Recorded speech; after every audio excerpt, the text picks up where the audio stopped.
Motorcycles of today are the true marvels of engineering. A basic model of inner parts of a typical motorcycle is shown here.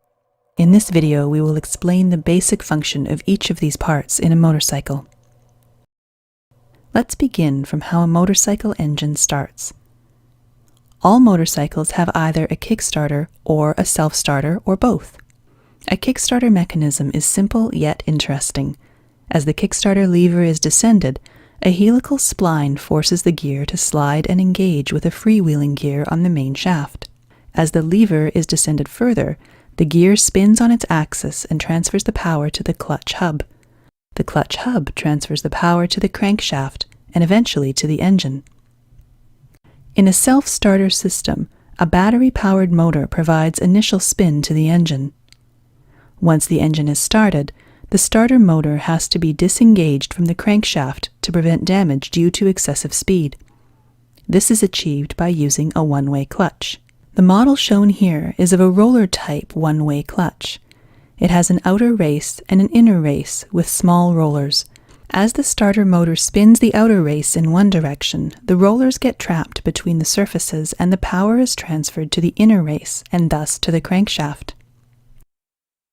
Once the inner race starts spinning faster than the outer race, the rollers get released, causing the inner race to spin freely.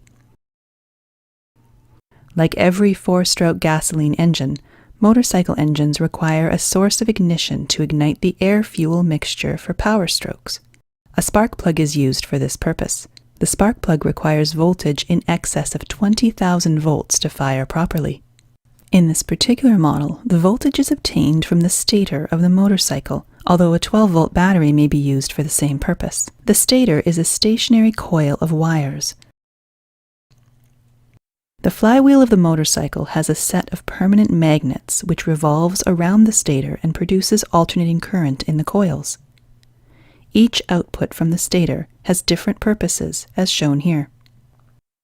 The output for the ignition purpose is received from the exciter coil. This coil has a denser winding of thinner wire than the other coils to produce higher voltage for the ignition. This voltage is supplied to an electrical component known as the capacitive discharge ignition, or CDI unit.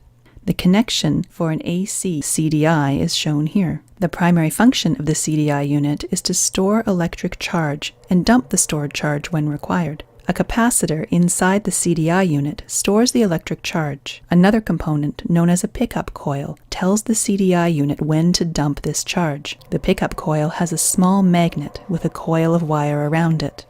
The flywheel has a small extrusion on its outer surface. As this extrusion approaches and passes the pickup coil, a small voltage is developed in the coil.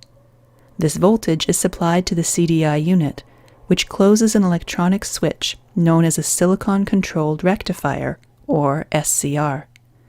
This will dump all the charge from the capacitor through the output of the CDI unit. To increase the voltage further, an ignition coil is used. The ignition coil is a step-up transformer which increases voltage up to 200 times the input voltage, which is sufficient to fire the spark plug. Several other factors contribute to the continuous operation of the engine. The intake and exhaust valves are controlled by using a timing chain, as shown here. As long as the engine is running, the crankshaft rotates and transfers power to the other components for proper operation. Single-cylinder engines generally use a counterbalance to reduce the vibration caused by unbalanced forces. The clutch helps in smooth transfer of power from the crankshaft to the transmission system. The transmission system helps in altering the speed and torque as per our requirement.